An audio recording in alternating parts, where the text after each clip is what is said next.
Objet nombre, SCP-105. Iris. Classe, tueur. Procédure de confinement spéciale, SCP-105 est équipée d'un dispositif de pistage et est actuellement logée au site 17. Elle est titulaire du niveau 3 d'accréditation confidentielle et dispose d'un droit d'échange avec le personnel du site approuvé, du fait de sa conduite continuellement exemplaire et coopérative avec le personnel de la Fondation. L'appareil photo personnel de SCP-105 nommé SCP-105-B doit rester dans un coffre-fort verrouillé de l'établissement de stockage des objets de valeur du site 19. Les mécanismes de sécurité habituels explosifs, chimiques, biologiques et mémétiques doivent être constamment activés en accord avec la procédure d'usage standard. Mettre SCP-105 en contact avec SCP-105-B ou n'importe quel autre appareil photo n'est en aucun cas autorisé sans l'approbation de l'actuel directeur des recherches.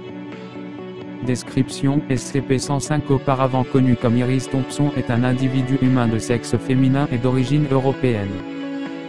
Des enregistrements indiquent que SCP-105 est né en et était donc âgé de ans à l'époque de sa récupération.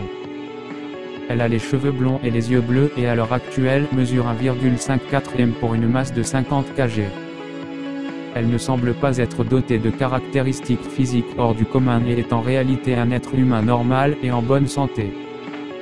SCP-105-B est un appareil photo Polaroid Downstep 600 fabriqué en 1982. SCP-105-B ne semble pas présenter de caractéristiques extraordinaires et est en fait un appareil photo Polaroid normal, fonctionnant comme tel pour toute personne excepté SCP-105. Quand SCP-105 prend une photographie à l'aide de SCP-105-B, l'image fixe de la photo devient une image en temps réel du lieu en question. SCP-105 est également capable de l'atteindre à travers la photographie et de manipuler les objets situés dans l'angle dans lequel la photo a été originalement prise. Les personnes témoins de cette manipulation rapportent voir une main de femme désincarnée déterminée comme étant celle de SCP-105 dont le bras est tendu hors d'un passage invisible et accomplir les actions indiquées. SCP-105-B et les photographies prises par l'appareil mentionné n'ont pas de propriétés inhabituelles lorsqu'elles sont réalisées par n'importe quelle autre personne. SCP-105 a démontré une capacité limitée à manipuler les objets à travers d'autres photographies, ne pouvant utiliser son plein potentiel qu'avec les photos prises avec SCP-105-B.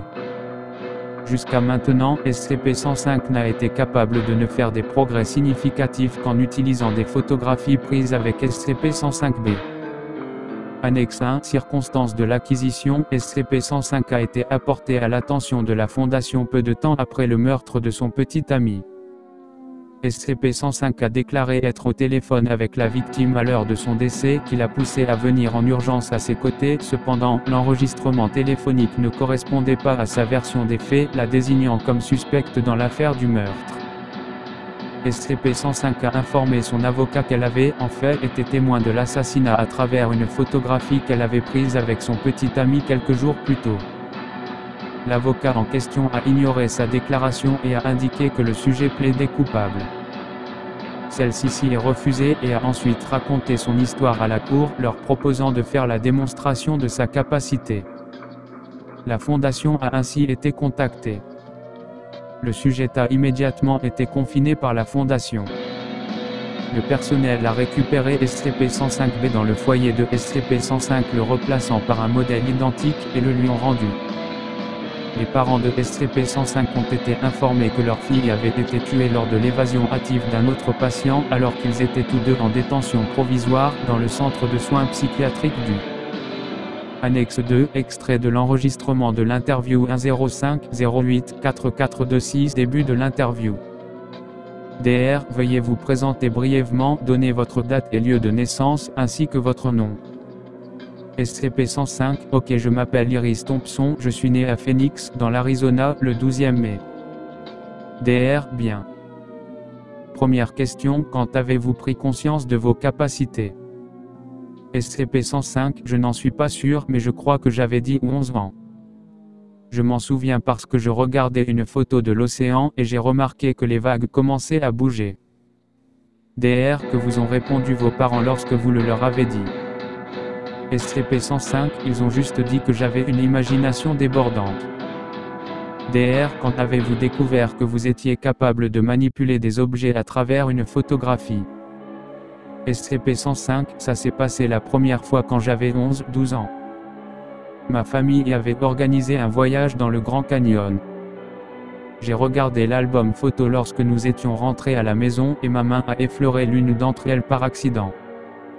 J'ai poussé un rocher par-dessus la falaise qui est tombé dans le canyon, je pouvais même l'entendre s'écraser en contrebas. DR, poursuivez.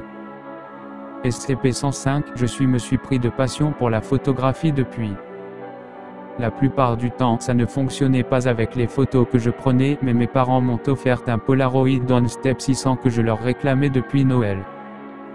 SCP-105 commence à sourire une fois que j'ai eu cet appareil, c'est devenu plus simple d'interagir avec les photos.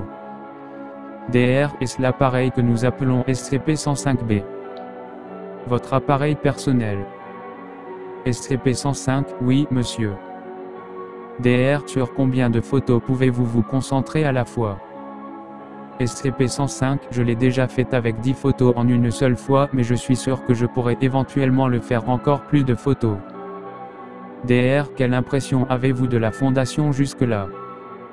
SCP-105 reste silencieuse. DR, répondez s'il vous plaît. Nous ne nous offensons pas de ce genre de choses. SCP-105, c'est comme une sorte de nouvelle prison avec d'autres gardiens. Mais je sais que c'est toujours mieux que ce qui aurait pu m'arriver. DR, vous avez été très coopératif durant votre séjour ici. SCP-105, je suis quelqu'un d'assez sage. J'aime prendre part aux expériences. Il y en a certaines que je n'aurais jamais pensé faire avec des photos. DR, savez-vous pourquoi je vous pose ces questions, Iris? SCP-105, non, monsieur. DR, nous sommes en train de mettre en place un programme spécial. S'il aboutit, vous serez autorisé à quitter le site et faire des allers-retours en dehors de celui-ci. Tout ce que nous vous demandons en retour se résume à quelques faveurs. Cela vous intéresse-t-il? Fin de l'interview. Addendum 3, historique de son service au sein de la force d'intervention mobile OMA-7. SCP-105 était le second SCP humanoïde recruté par la force d'intervention mobile OMA-7 dans le cadre du projet Boîte de Pandore. Contrairement à l'équipe Abel rattachée à SCP-76-2 qui était assignée aux opérations de frappe et de capture, et l'équipe Iris s'occupait des missions primaires d'intelligence et de reconnaissance. Et l'équipe Iris a mené à bien plus de 20 missions en coopération avec la commission BO. Ces missions ont été accomplies dans les plus brefs délais et sans incident. Le premier incident disciplinaire impliquant SCP-105 était relatif à l'intensification des missions de l'équipe Iris, qui sont passées de la reconnaissance à l'élimination. SCP-105 s'est violemment opposé à l'utilisation de ses capacités pour commettre des assassinats, même après que les membres de la commission BO ont tenté à maintes reprises de s'assurer de sa coopération, voire l'enregistrement de l'interview 105-21-6543. Lors de ces événements, SCP-105 est entré dans un état de stress émotionnel et a tenté de tromper le personnel de la Fondation en lui faisant croire que ses caractéristiques anormales avaient disparu. Le DRD a envoyé un rapport à cet effet recommandant que SCP-105 soit reclassé comme neutralisé, soumis à un traitement amnésique et relâché dans la vie civile avec un suivi régulier. Cette recommandation a été rejetée. Le DRD a par ailleurs permis une brèche de confinement visant à aider SCP-105 à échapper à la garde de la Fondation. Cette brèche s'est révélée infructueuse et SCP-105 a été reconfiné voire incident X45 site 17. Une enquête à titre postérieur a prouvé que le DRD avait volontairement incité SCP-105 à déclarer la perte de ses capacités anormales. SCP-105 a de nouveau fait la démonstration de celle-ci en échange de la restauration de certains de ses anciens privilèges.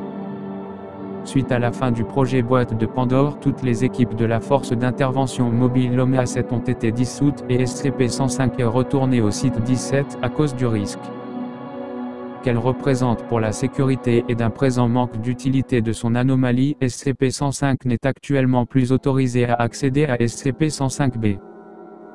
Toute information supplémentaire concernant la force d'intervention mobile Lomé 7 est considérée comme classée sur l'ordre de l'administration de la sécurité de l'enregistrement et de l'information.